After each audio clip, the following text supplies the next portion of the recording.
What's going on, ladies and gentlemen? We are back with another episode of New York City Meets Bama. I'm your host, Chris Merriman, with Katerina. Today we're going over a special topic that's dear to me because it's a process I had to go through and live through. So I'm guessing a lot of people get a lot of reflection and assistance with this topic. But we are going to go through how to quit your job and go into real estate. Now, a lot of the principles we're going to be talking about today would also affect you if you're quitting your job to go into a stump grinding business or do your own tradesmanship or whatever it is, right? These processes and principles and the foundational moments here still correlate to whatever you're going into.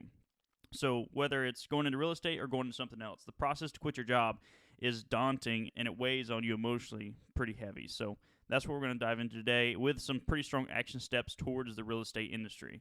So you tell me when you're ready to get started. We're ready. Okay. All right. So, how do people juggle the time that they spend at work with the time that they need to dedicate to real estate? So, their step one is obviously time analysis, right? Recognize all the hours outside your job that are available to you, whether it's your mornings, your lunch breaks, your evenings, weekends, PTO, vacation time, sick days, COVID sick days. It seems like that's like a new thing. Like, oh, you have extra sick days if you have COVID and things like that.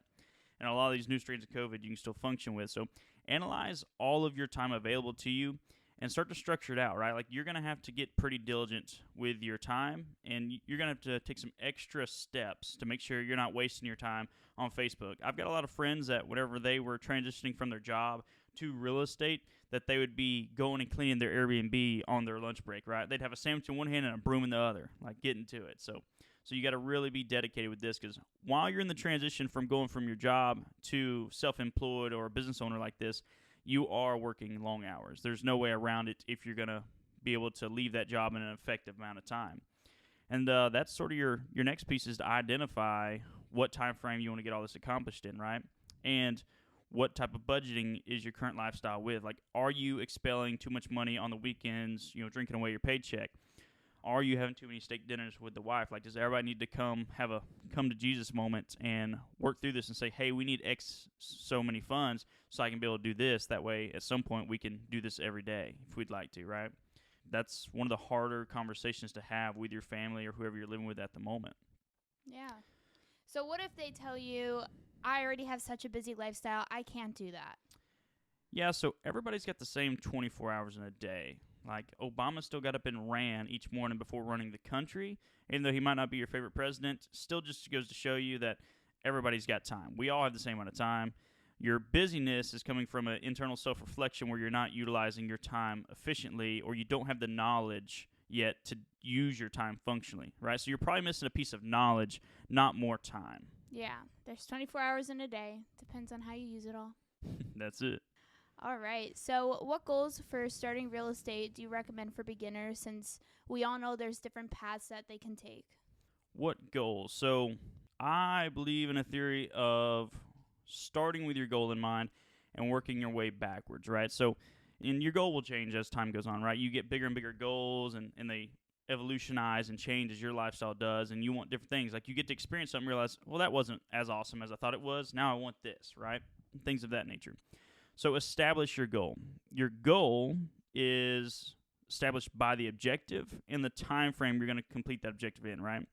So this also helps establish what risk tolerance you're going to have. Because if your goal is hefty and you have a limited amount of time compared to the average, goal standards that there are, which are retire at 65 years old and work your job till then, and then, die broke because your retirement wouldn't support you, right? If it's above that, then you have to understand your risk tolerances to achieve these goals.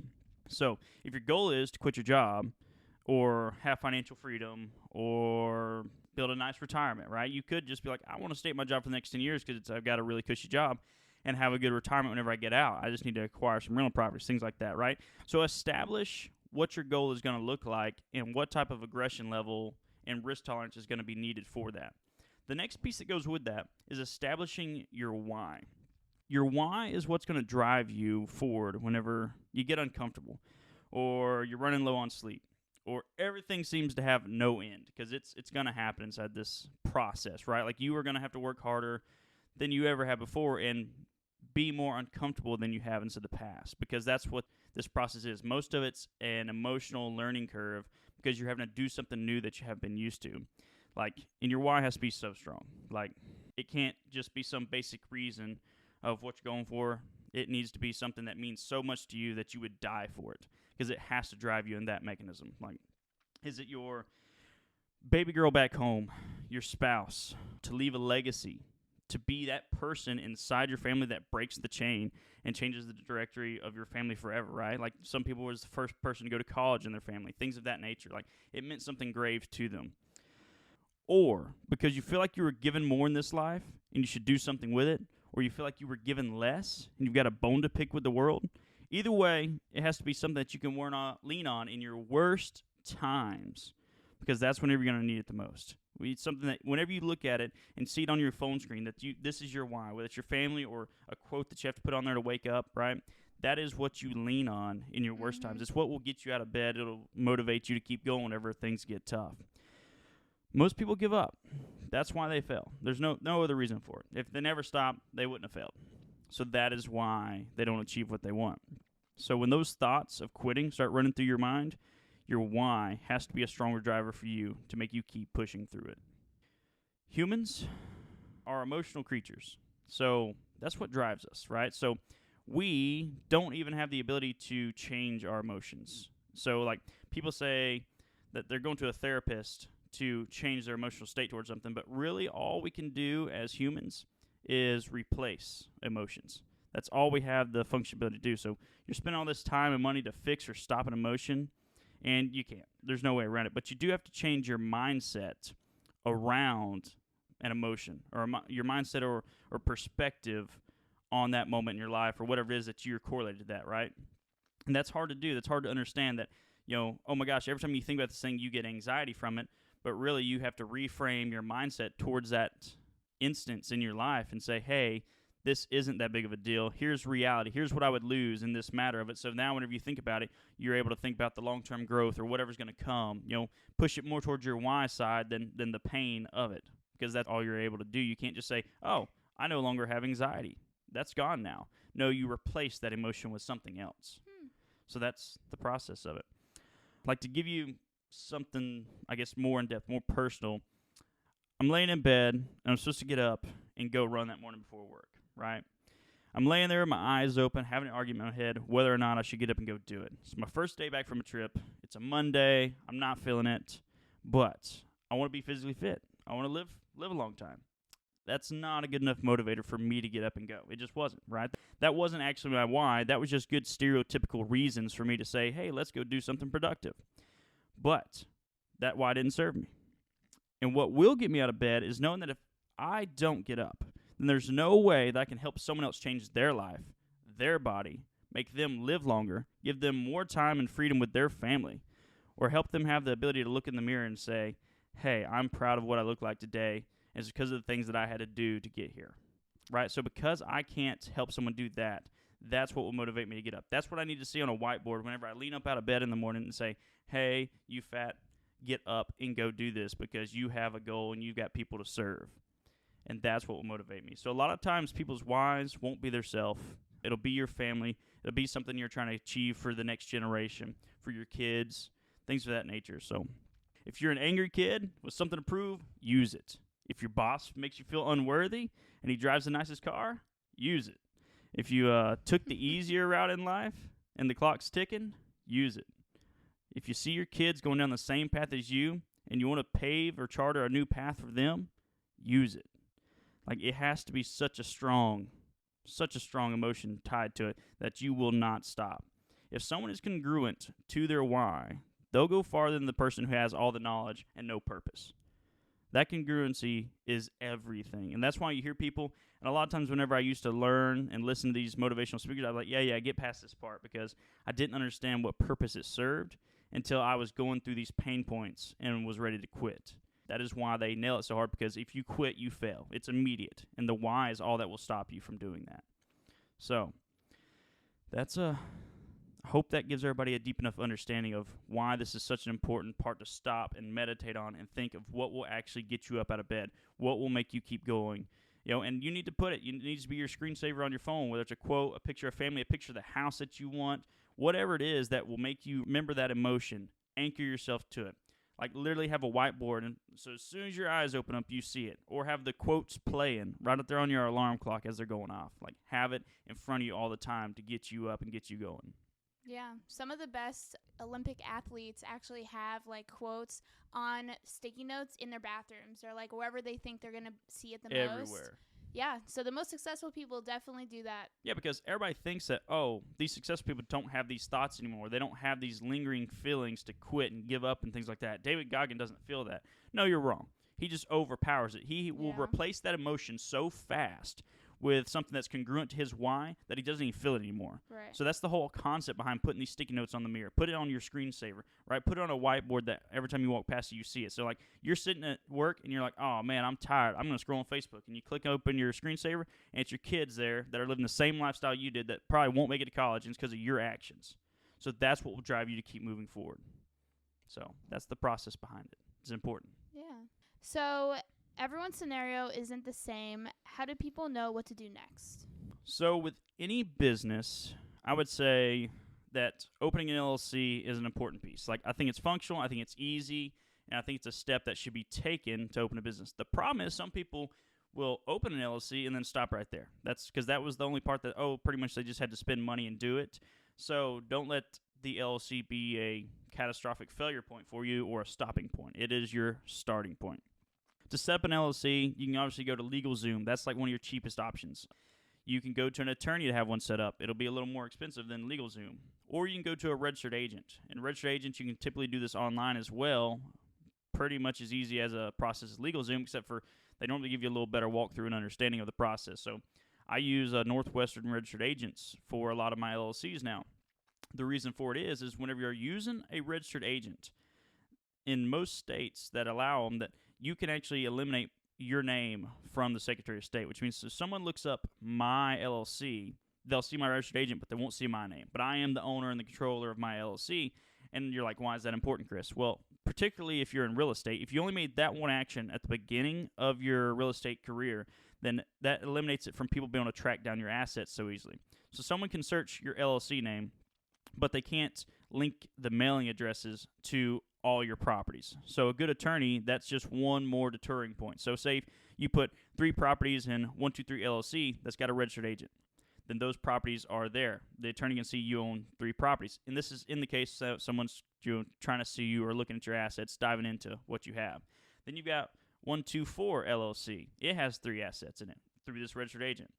But if you didn't use a registered agent and you use like a P.O. box or your home address for all these LLCs, that means all 6 properties are now linked to that home address. And a good attorney would say, oh yeah, they actually own this entity, and they all are controlled at this address. That's definitely that guy. We're going to go after his assets. So it gives an attorney motivation to go after you and sue, right? Because if they're not going after something that's got equity or got gain on the back end, then an attorney's not very motivated. If all they can get is what their client can pay them, then they don't set the standard, right? They just have an hourly rate. So it deters motivation.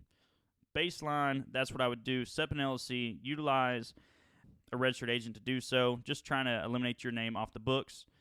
And that's it. It's probably like, I think it's in my state, Alabama right here, it's $550, $650, something like that to get it done right now. Really simple. And we could go deeper into LLCs, but I think I may lose a lot of people because I guess I'll just back up. I'm about to go into a little bit of depth with it just so people know why this process is so daunting and that they don't need to be scared to just open an LLC and start, because I got so caught up in this asset protection race of this attorney told me this, so I'd start this little concept, or this financial advisor told me this, and I would go build it out.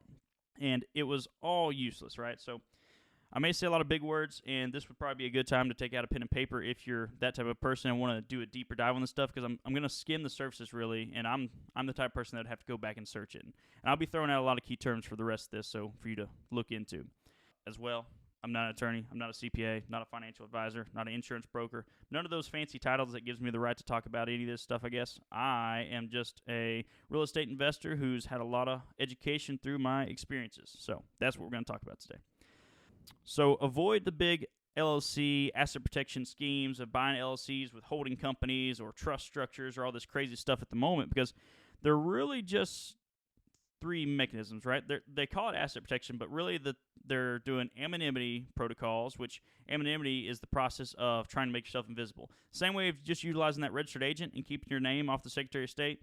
That's a huge piece of that, right? That's half the anonymity battle right there. No one can see your name, and nobody can track how many assets you have linked up to your mailing address. Fixes tons of problems.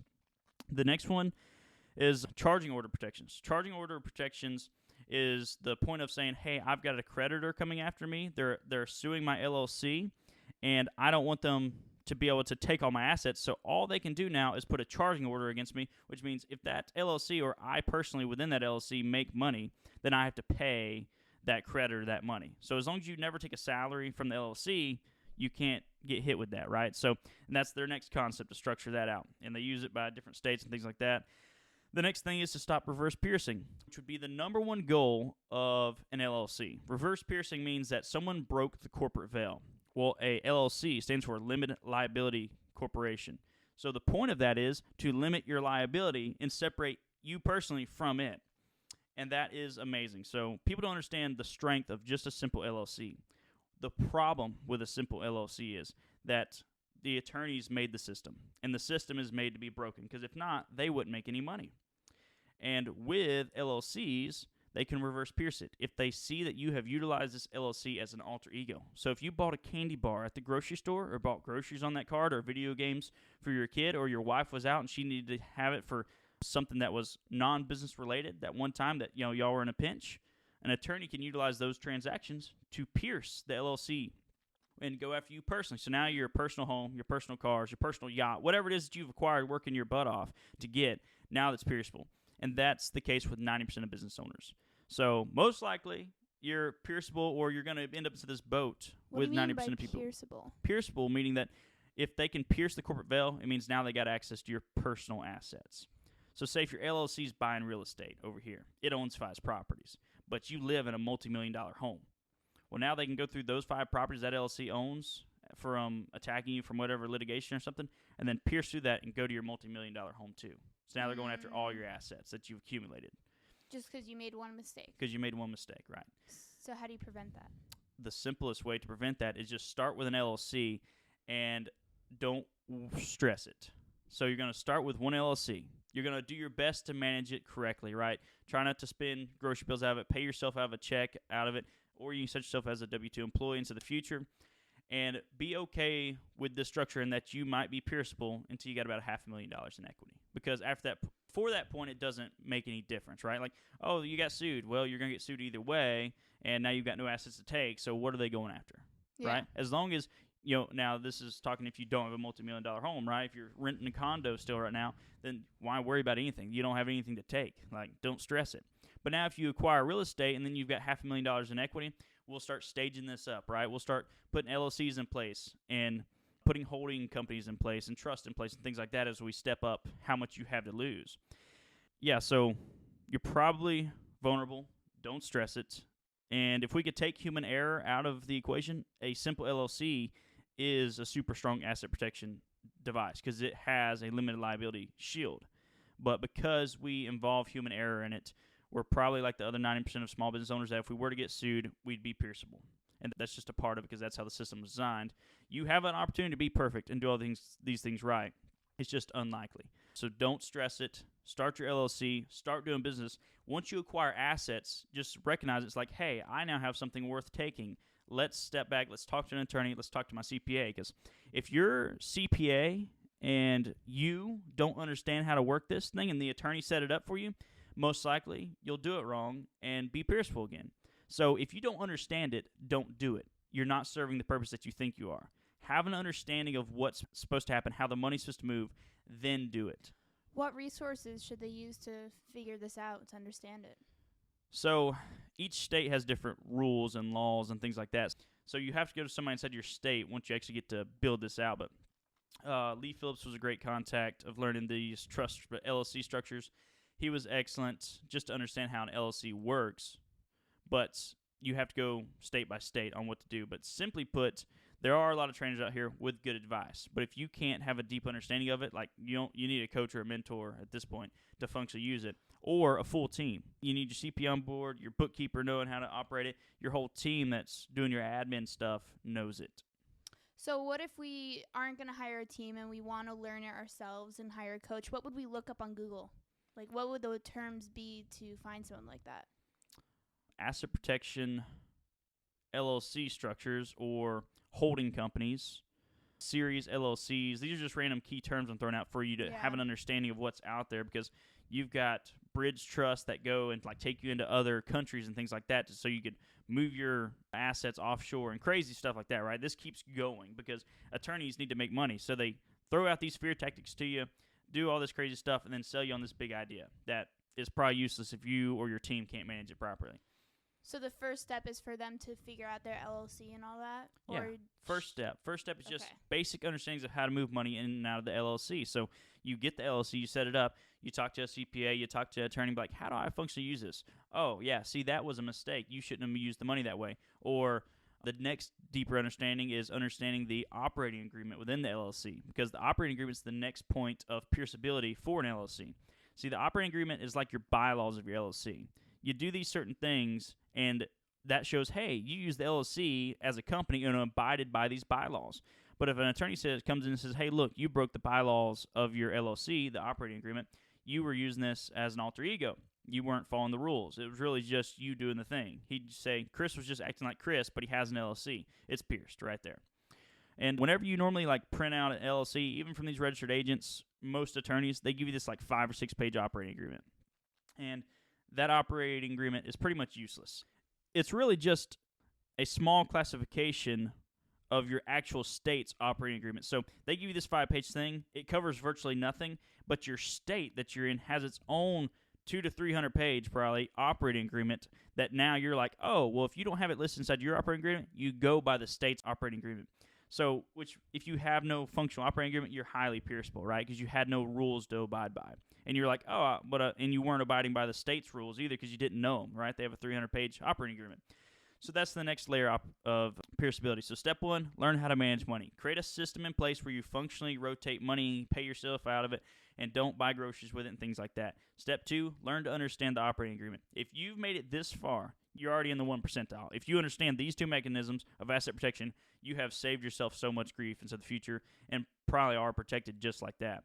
Then we start stage up to having LLCs with holding companies and things like that. Then go from holding companies to trust for long-term asset protection and legacy building and things like that. But we're a ways from that conversation. You did great. I learned a lot. That's good. So this won't be immediate. So say you make your LLC, you're going to start into real estate or start in this business.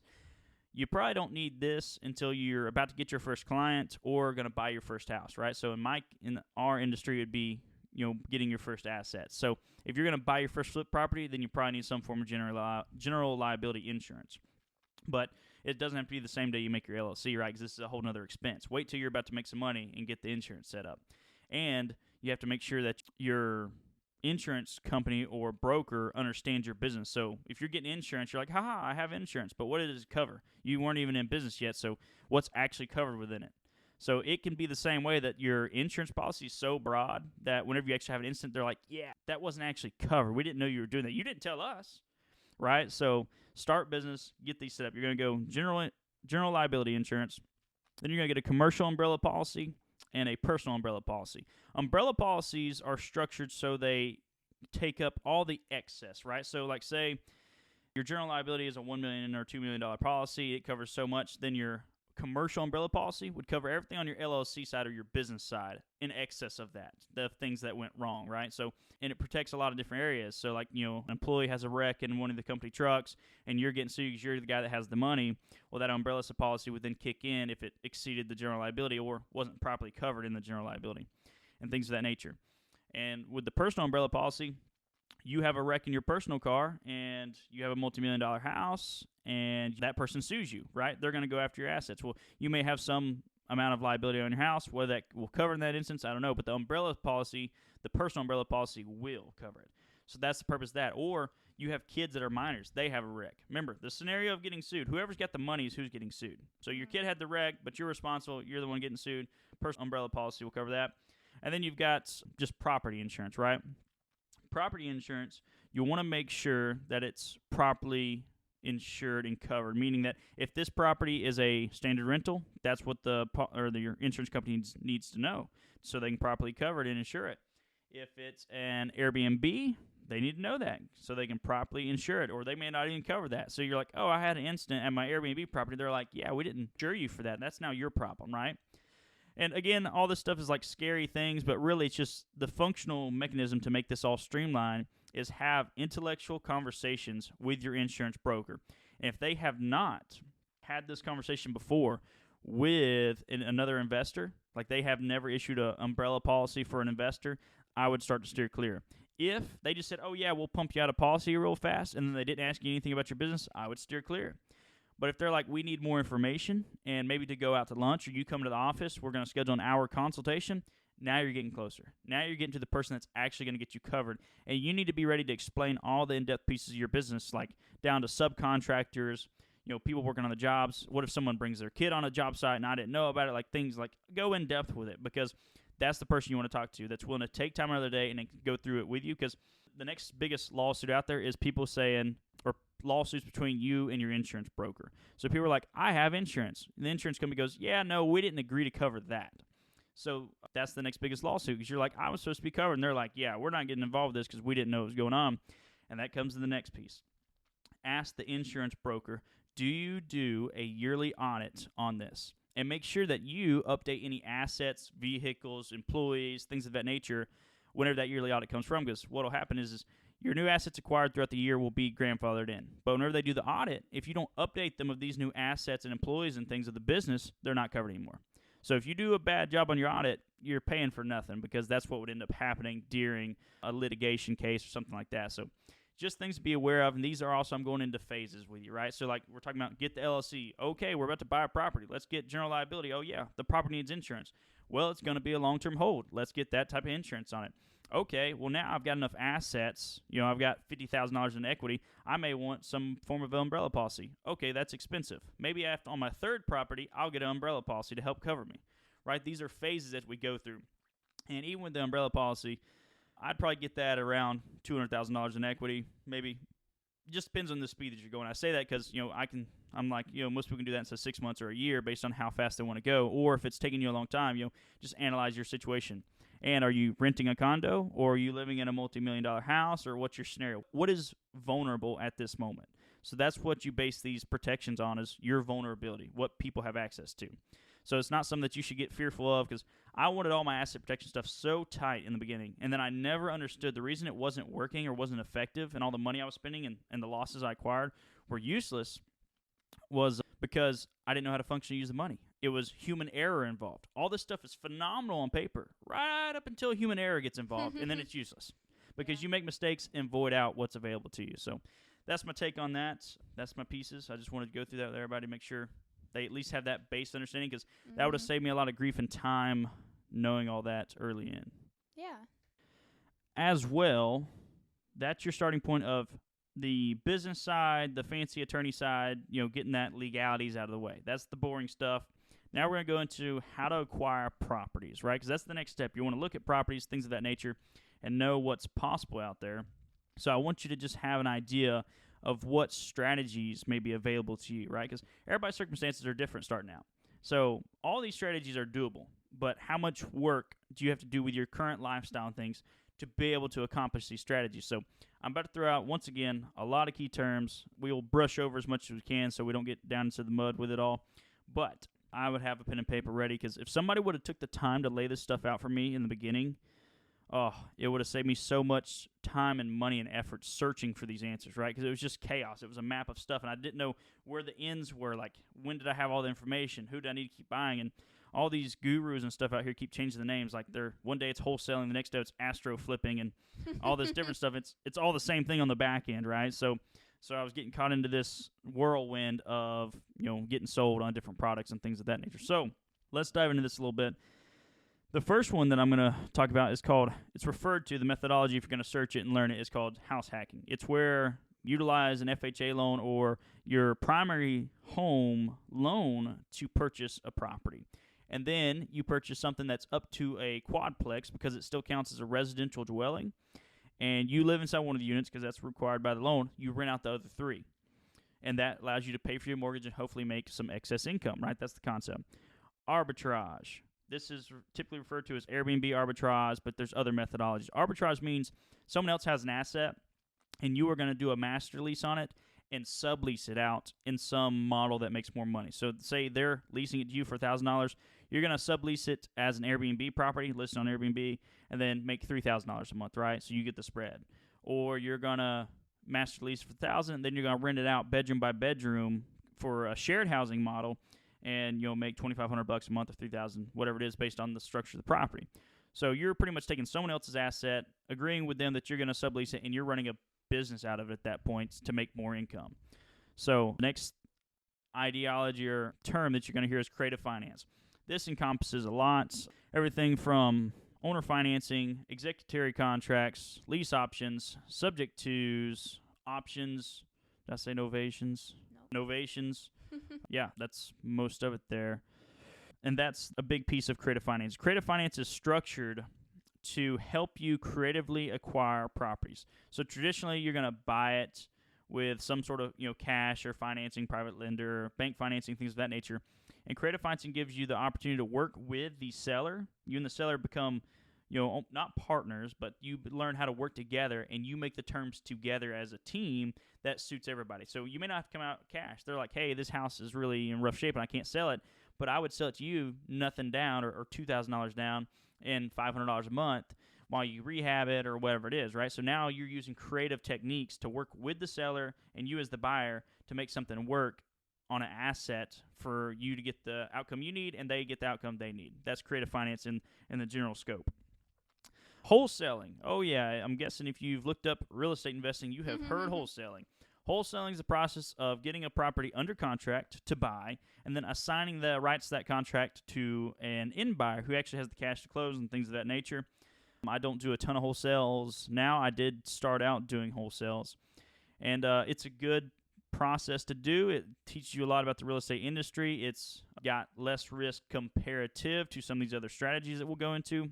Flipping, process of buying a property and whatever means necessary, forcing appreciation into it by doing repairs to the property and then selling it on the MLS with a realtor and disposing of the property that way to make a profit. The Burr method: buy, renovate, rent, refinance, repeat. It's a tongue twister for me, but that's the process of utilizing bank financing to buy properties, then you renovate them, you force appreciation by renovating them, and whenever you do that, you get an excess of equity. So you're like, oh, you bought a property for $100,000, you put $20,000 in it, you're in $120,000, it appraises for $200,000. Now there's a difference there that you can refinance again with the bank and then take cash out and then go take that as your down payment for the next property, and you just repeat, right? So as long as you are doing enough appreciation and value add to your properties, then you can then just keep turning this concept. And it's a very common concept that people do if you have access to bank financing.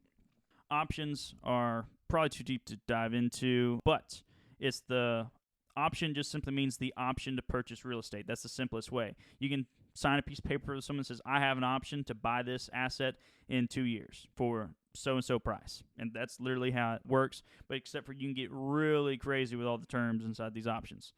Novations. Novations is a design to help a homeowner list their property on the MLS with a realtor. So whenever we do these, we still utilize a realtor. That way we're not breaking any rules and stuff.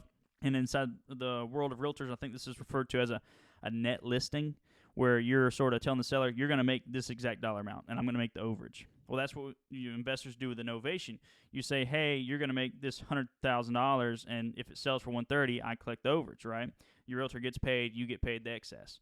And that's the structure of a novation. And you can do it with properties that need rehab and things of that nature. Owner financing.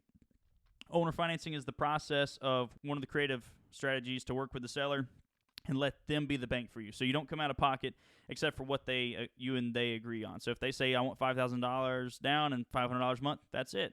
You don't need the credit checks and all the other stuff unless you and the seller agree to that. So if they just want to know that you're going to pay the bill, then great. That's the process with it. Executory contracts are a way to convey title, but the title isn't conveyed until the completion of that contract. That's the difference. So with like, you go to a bank, you get financing, they give you a deed to a property, and they have a mortgage on it. With an executory contract, you sign a contract with somebody, they pay you payments, and then at the end of that cycle of the contract or completion of the contract, they then get a deed or title to the property. That's the difference with an executory contract compared to a traditional buy. Lease option. Lease option is the process of leasing a property and then having an option to buy it. Remember how we talked about options a second ago? This is a lease option. So you're going to rent the property. In the process of renting, you say, hey, I'm going to rent it for 2 years from you while I work on my credit or whatever it is, or while you upgrade the value of the property because it needs some appreciation to qualify for what you need it to.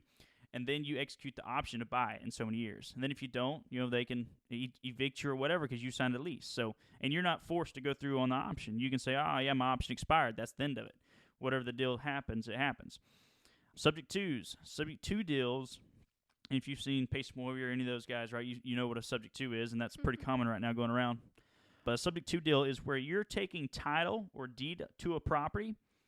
You're controlling that. The seller conveys title to you, but you leave their existing mortgage in place, and they're still subject to that debt, all those things, and it's your responsibility paid at that point. So their mortgage, say if they got one from Wells Fargo at 3% interest, and it was 10 years ago, and it had a $200,000 balance, right? They've been paying on it. Now it's $150,000, but it's still got that 3% interest rate and all those things attached to it.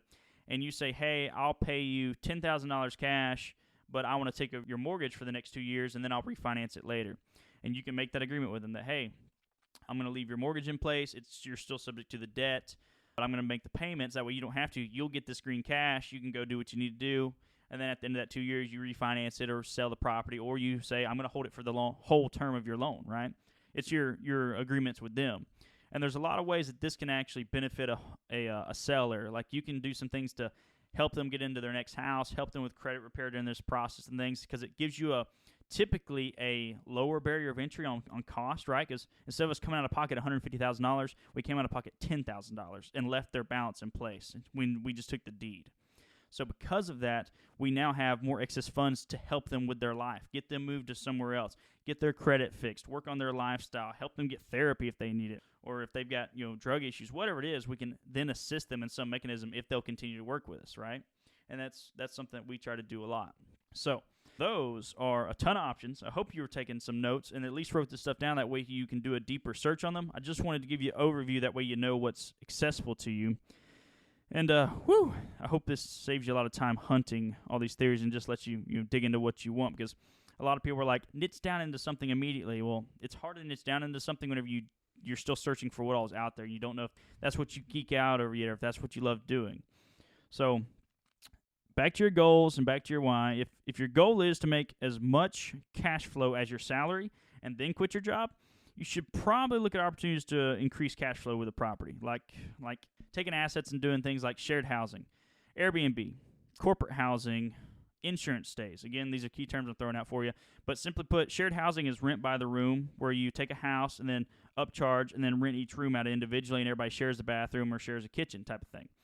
And it produces a higher income than just standard renting a 3-bedroom, 2-bath house. The next thing is Airbnb. Airbnb is short-term stays, and you list typically through the site called Airbnb.com, right? And you then are renting out nightly stays to a furnished rental. And corporate housing and insurance stays are typically mid-term to long-term stays, also with a furnished rental. So it's like normally 30 days or longer stays. So Airbnb is considered the short-term. Mid-term stays are 30 days and longer. And that also produces a higher cash flow because you got someone that's either displaced from their home and the insurance company's paying for it, or they're a corporate rental, meaning their company's coming in and paying for it for them. So you're getting paid by an entity, and that's why it's at an escalated rate, and you provide a nice furnished house for somebody as well. That's the highest cash flow opportunities I know of in the residential real estate space. So if your goal is to acquire properties and then quit your job once you get to so much cash flow, well, then these are your strongest cash flowing avenues that you can take in the residential space. If you need a chunk of money and you're going to go for it after you get the chunk, then you should look at flipping, wholesaling, Burr strategy. If it's done properly, you can get a chunk of money that way too. You can buy a property and then do seller financing on it, which would be instead of you owner financing a property to somebody, you seller finance somebody and you establish the down payment amount. So you could say, hey, I'll seller finance this to you for $30,000 down or whatever it is. So those are ways to get chunks of money in your hand and still make cash flow and things like that based on what your goal is to initially get out of your job. With all that I just went over, it's really hard to not get analysis paralysis because I just went over so much content and things like that. So I just want you to know, like, you need to establish your risk tolerance as well. Like, I said all these great things. You're like, well, flipping houses makes the most money. That's what I'm going to go for. But as well, there may be a easier barrier of entry is also like house hacking. I'd say is one of the least risky avenues to take because you're using instead of just buying a house that you're now in debt and it's eventually going to appreciate and you'll make money on the sale. You're buying asset that then has the ability to cash flow more. So say if you buy a quadplex, right, a 4-unit building, and you live in one of the units because that's what your mortgage says, and you rent the other 3 out. Standard rental, hey, you'll probably break even or make a little more than your mortgage payment. You're on the start of investing. But what if you took that same asset and then Airbnb'd the other 3 units? Or broke them up at bedroom by bedroom and done shared housing or midterm stays, corporate housing, things like that. Now you just increased how much cash flow that asset's going to make really fast. So now you're making it move faster with less purchases. So you just used your first-time home buyer, most likely, or some sort of conventional loan that you qualified from the bank, utilizing your job income, and forced this property to create more cash flow. It's a great mechanism. Next one is wholesaling. Wholesaling is going to let you learn a lot of strategies to collect off-market properties with minimal risk in the game because you're low money out of pocket besides your marketing and things, and also you're not actually having to buy the asset. You can wholesale the asset and then request to watch the process with a flipper. Now you're studying of how these things actually happen. Did the guy actually make money? And you get to analyze that process from afar. Arbitraging would be like my next least risky because you're not actually buying the asset and owning the asset and the liabilities of it, right? You're subleasing a property. And please do make sure, obviously, to tell the person you're subleasing from what's actually going on to the property. If you're going to Airbnb it, tell them you're going to Airbnb it. Tell them that you're going to take care of the property and do certain things, and that's why this relationship works. But don't lie to them because you may void out their insurance or something like that, and make sure you have adequate insurance to cover them as well. This is just morally and ethically correct things to do in arbitraging. Same thing, there's moral and ethic things you should do when you're wholesaling a property with a seller and your end buyer. So, we could go a long time into ethics because a lot of people misrepresent inside this industry. But anyways, the next one would be the Burr strategy, and it's also valuable because a bank is analyzing the deal with you.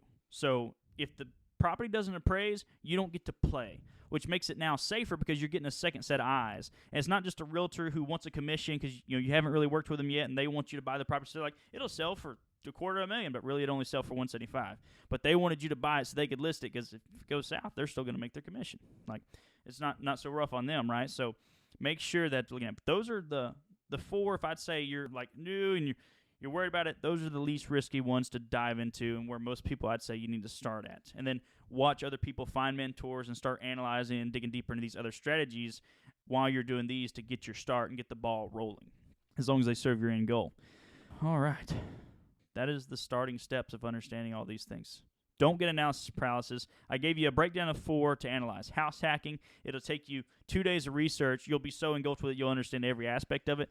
And then you can start looking at how to, look at your credit and things like that to make sure you qualify for things like that. Wholesaling, there's probably a million free videos on YouTube for you to have a deep understanding of it. So start researching.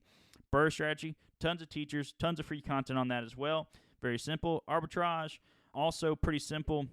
You can get free contracts out there. A lot of people promote this concept. So you have the access to fingertips in our influencer age now. It's right here.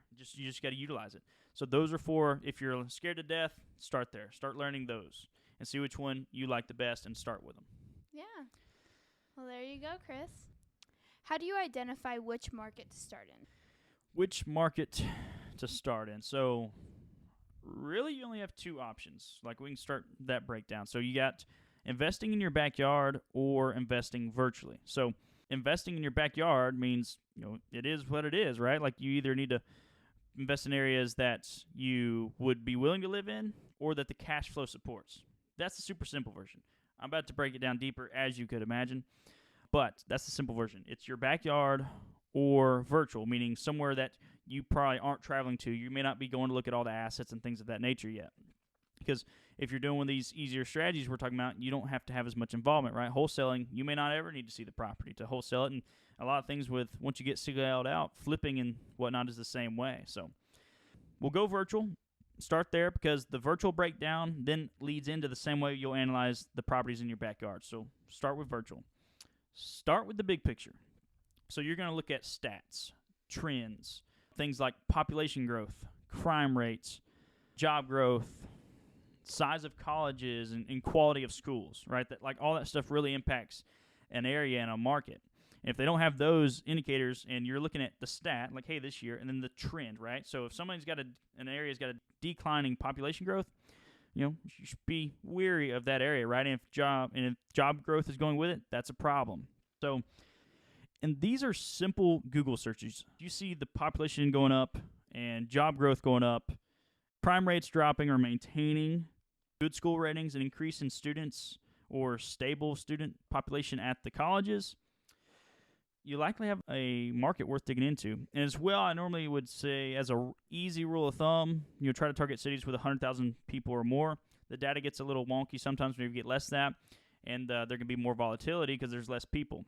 And as well, just like a pro tip to analyze, a lot of times I've seen on census counts and things, population was going up, and then it took a dive, and then randomly it hiked back up.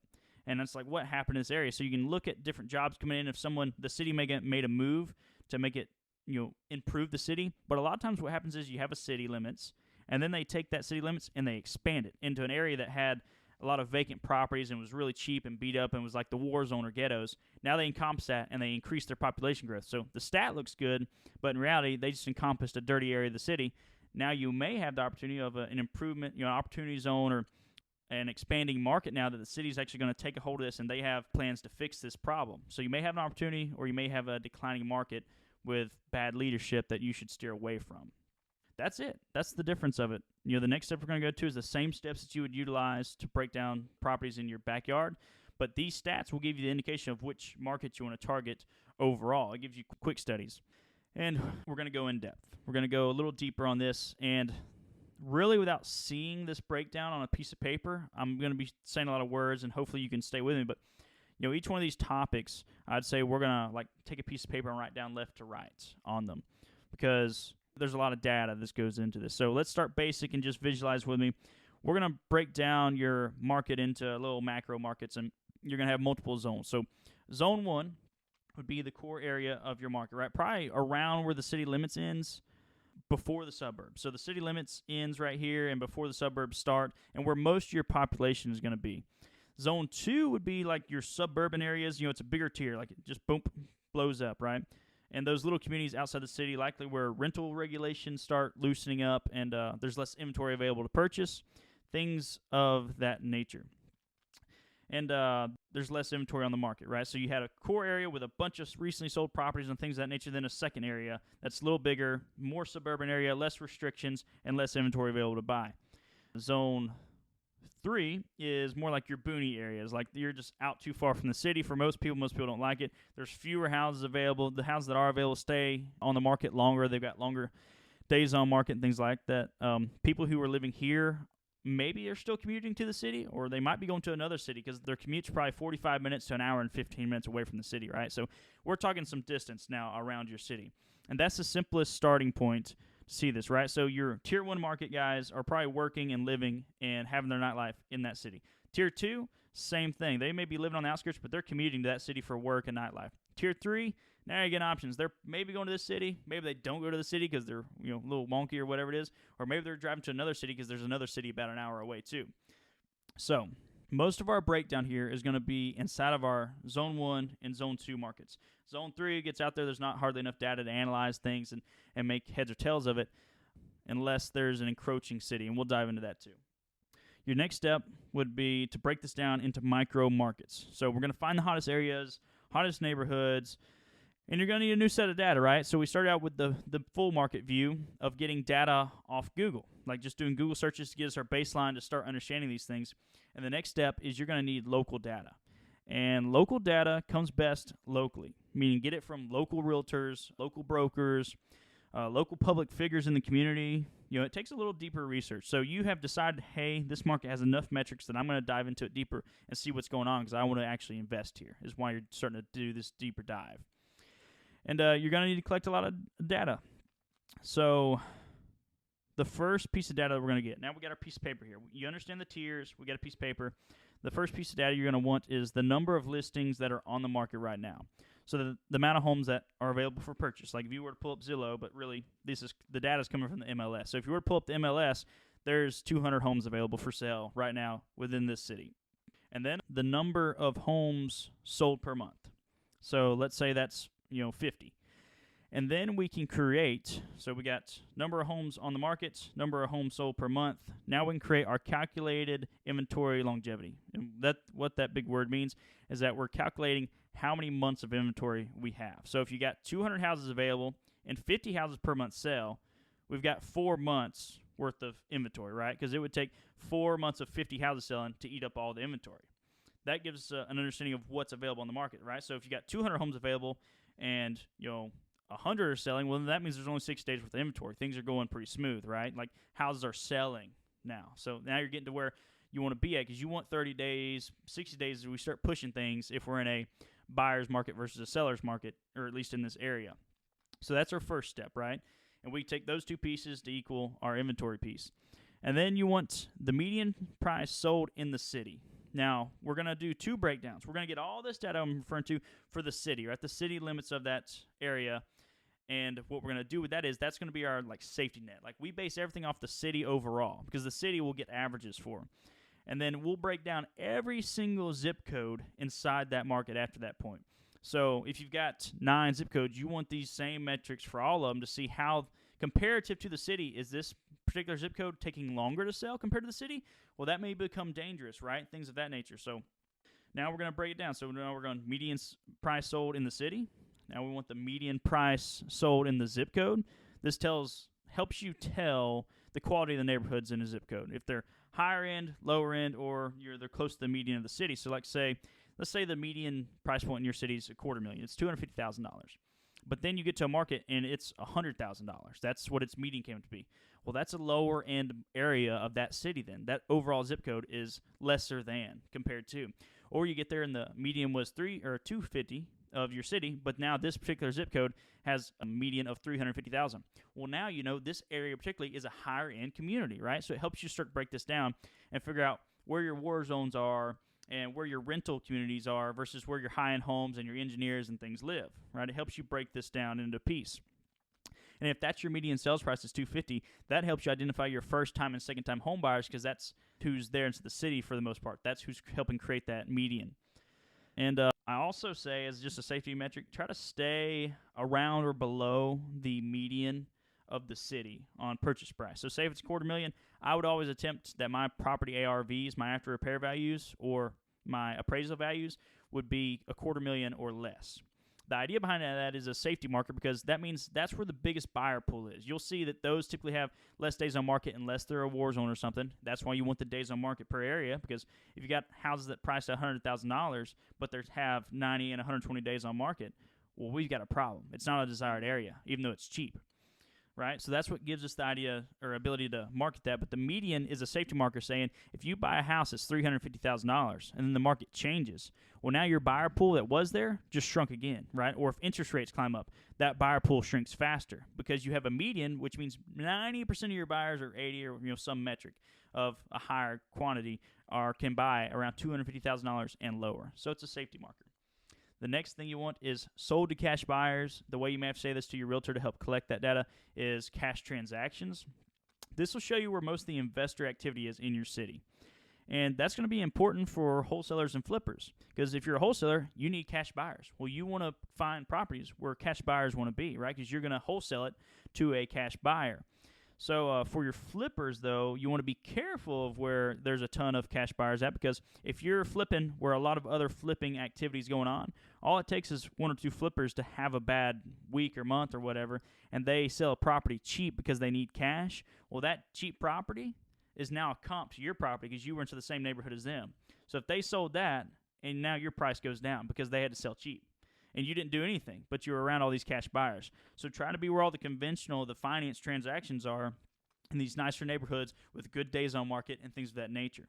Wholesalers, like, hey, let the people make their decisions, because people who are selling, it might have been the goal was for this property to be a rental. He had a bad week. He sold the property cheap, and he didn't even have intentions of flipping it. But it still will impact your comparables, on the appraisal of the property.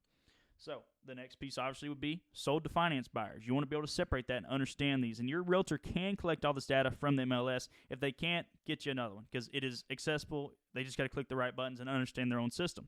And if they can't do it, they may not be the right realtor for you. So this helps shows where the retail buyers are, helps you identify the first time and second time home buyer neighborhoods, things of that nature, and where I'd prefer to flip properties at. Now you want to go into average days on market. And remember, we got this for the overall city, and we got this per zip code. Average days on market. Days on market help you identify what you can do in that zip code. So if you've got longer days on market in the city as a whole, then it may not be as hot of an area. But if you have longer days on market in a certain zip code, now you may know to stay away from that or only buy rentals there or only wholesale. Probably not where you want to be flipping properties. You may be able to do some creative finance there, things of that nature.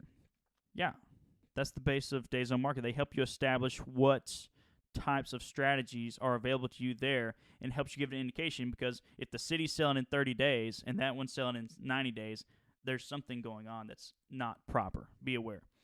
The next piece is you can add other data in. This right here, if you just baselined what we just went through and had that on a spreadsheet with the city and all the zip codes, you would then understand what you're looking at and have a breakdown of your market or whatever market you're about to target. If you are a crazy man or want more data or whatever it is, then you can start adding in square footage amounts, average square footage sold or price per square footage sold, new constructions built and sold, LLC owned versus individually owned. And some of that data, if your realtor got wonky on, which won't go into how to do it because there's not a screen here watching me, but LLC owned and personal owned and things like that, you can also get from websites called ListSource and PropStream. So two other things to write down if you're new to all this. As well, if you want a deeper analysis of your rental because you're going to be a landlord or you're going to be Airbnb and things, you can get Airbnb data from airdna.co. That's a great spot to start. As well, from any Airbnb property managers in the area. Also, same thing with rental information. You can get that from property managers in the local area. Here's what I'll tell you, though. That data is not stored in the MLS. So with working with property managers, be wary, because they may give you some answer without actually looking at their books to give you accurate data. So I would ask for actual data of what's actually active and rented and not vacant right now at these rental prices, because they're just trying to get another client, or could be, right? So don't go for the sales tactic, go for data. And always double or triple verify this information. I would not take one property manager's advice on this. Really, same thing, all this data. I always get two realtors to do my data as well. That way we know somebody didn't just like, oh gosh, this guy, and then they just put data on. So property managers, double verify. Realtors, I would suggest double verifying as well once you're getting this initial data, because this could make or break your business right here. So that is a lot of data that will help you make educated, informed decisions in your market, right? There's more stuff we could go into, but that's a good base. You're like, hey, I now understand what my market looks like. The next steps that we could go to go deeper once more. And I just want you to be aware of it, because if you've already broke down a market this far and you're actually doing what I'm saying, well, then you may go ahead and do this next step. So I'll dive into it real quick. So you can watch for things like subdivision developments, new roads being built, Walmarts, Home Depots, Costco's, big industries like that, or big buildings, big companies going up, because they do a ton of market research before they put up a store. So if they're putting up a store, you have an emerging area within your market, right? So as well, access to major roadways and public transportation, and as well, if you go to the Chamber of Commerce, city meetings, things like that, you get the scoop on what's being built. Like if they're adding a new lane for a bus route, or they're adding a highway or a sky bridge or any of these crazy things, that means there's an area coming into the city that's about to emerge or blow up. As well as Starbucks, Chipotle. They love to have a high walk score, but if they can't get a high walk score because it's just not available, it's not possible, all the land's already bought or they can't get access to it, they will buy the corner lot on the main road going into a new subdivision that's being built. And they have data like they want so many homes being built into the area and things like that, which drives up the values in that area based on what your builder's building, right? So now you get to analyze this market and buy preemptively. Even if you're just buying land, it's going up in value. So this is how you buy emerging areas in your market or emerging markets, right? You could even go backwards and be like, well, Chris, I looked at this other market and say it only had a population of 50,000 people. Well, if you saw that there was government money being dumped in or a bunch of roadways and stuff being built, I probably wouldn't hesitate to invest in it, right? Because I see substantial growth coming for some reason. Plants are being built there, things of that nature. So that's the next step to all this. You do your big market, your virtual market breakdown, if that's where you're going. The next thing is analyze the market itself and break it down into zones and then break down all the data. And then you can decide, okay, now I want to go deeper. I want to get the most equity gain possible if that's your exit route. And we're going to go for the emerging areas of my market because typically a city is expanding in some way, right? Whether it's just a little node on it or a new area coming up, things of that nature. And you can be on top of that and be in the forefront of it buying that type of property. All right. And then one other piece is another substantially growing area. So if you got a city that has Zone 1, Zone 2, Zone 3 in it, and as well another city over here that has Zone 1, Zone 2, and Zone 3, where those two Zone 3s start to collide, if cities start expanding in the middle right there, those Zone 3s become Zone 2s and start expanding out because the city limits is coming to them. And that is an amazing area to make a lot of money because your appreciation goes up so much faster because two cities are expanding that area, which makes it an ideal traveling point and location to live. So now you're buying what's a Zone 2, but it's quick and easy commute to both cities. So another great spot if you want to track down emerging markets is to identify things like that happening. So that is probably where we have to stop today because we have been going for a minute. And if anybody wants a part 2 to this, if this was palatable in any kind of way, I'll probably have to do like a breakdown, like a training to this, but I did want everybody to at least have these key terms to analyze because that was a huge piece for me. It was just randomly searching and scouring the earth, not knowing what was available. So if all you did from all this was understand, make an LLC and start, and then take all these key terms and research the different investing strategies and understand your risk tolerance and your why, that was phenomenal. It was worth creating this podcast for you. Aww. Thank you so much for staying tuned. If you want a part 2 to this, let us know. I don't know how they would hit me up or anything like that, but Kat can tell you. Other than that, I hope you got value. Email us at nycmeetsbama@gmail.com. Perfect. Yeah, email us if you want us to make a part 2 to that. Or comment on YouTube. Or comment on YouTube. That would do it as well. So let us know if you want more of this type of content. I can break it down as deep as you want and what aspects. You just got to tell me what you need right now, and I'll do it. So thank you so much for staying tuned. I hope you learned something. We'll see you next week. Bye, guys.